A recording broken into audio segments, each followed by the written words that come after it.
Hey guys, I'm Ronel Hernandez with Web3 TV, and I'm at the BlockDown Festival in Portugal. Joining me here is Fred, the co-founder of SuperSpaces. How are you today? That's right. Most excellent. Yeah, I'm having a great time over here. It's the third and last day, so we got to make it count. Yes. So what has been the best part so far of the festival for you? To be honest, the boat tour, I would say.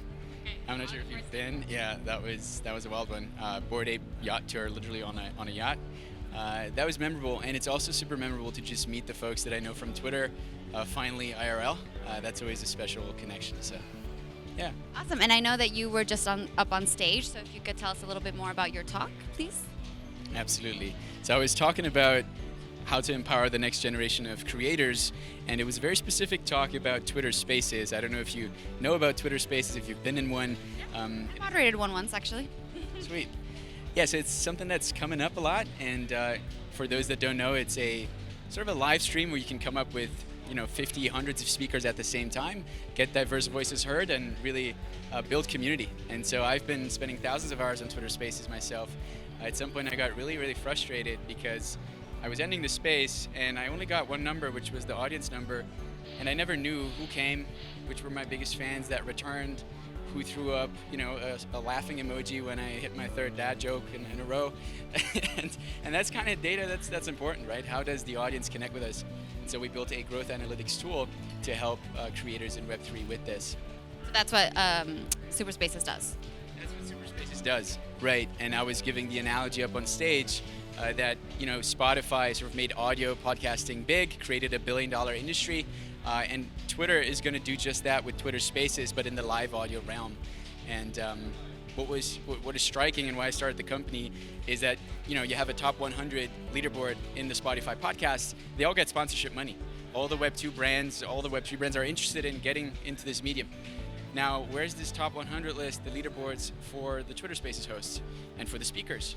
And so this is something that I saw as an opportunity. I gathered a team of crazy people around me that built this product.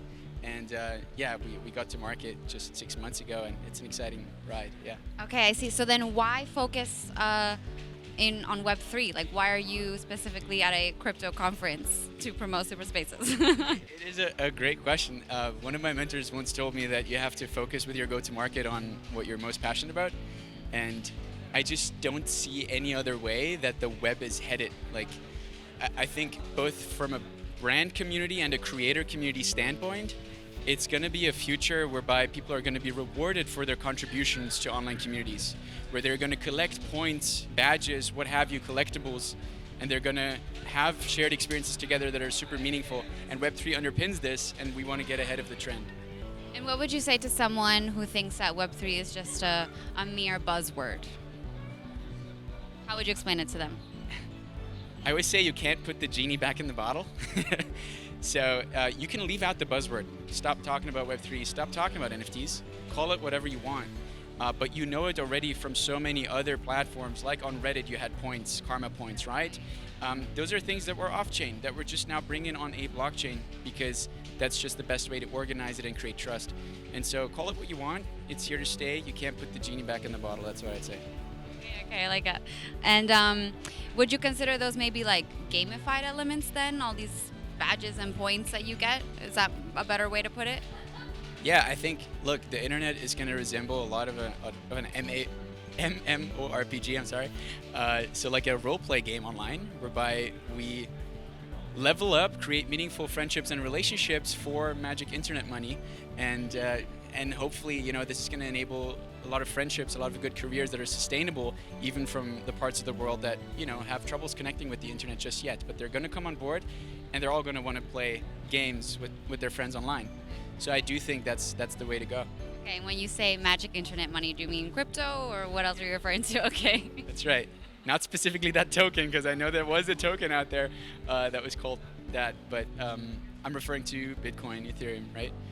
Money that is 24/7, that is global, where I don't have to ask the central bank for permission to transfer something over. Right. So are you a big investor yourself? I'm more of an operator, Fred. I don't get to have my trader, Fred, hat on that much, but I hope to make more time so that I can be more on top of it. I'm pretty much into NFTs a lot. Like if I were to choose, So I've been around, in this industry for 5 years. I saw Bitcoin, I saw DeFi summer come around. Yeah. But there's something about when the NFT mania and craze happened, it's just the rallying of the fans around these pictures, it was something special. So I think there's something there to be learned in terms of community building, on how to create a tribe online that can really rally for an aligned mission. So I think there's something there, and I think people should pay attention. So yesterday I heard a few people say up on stage and just to me in my interviews that NFTs were actually not a good thing for the industry, that it was just built around hype and that they don't provide sufficient use and utility. So what would you say to someone like that? That's a great question. So I think what we have in this industry a lot is speculation. And you have crazy price increases and decreases and the bubbles burst. And that's normal with anything that's new, right?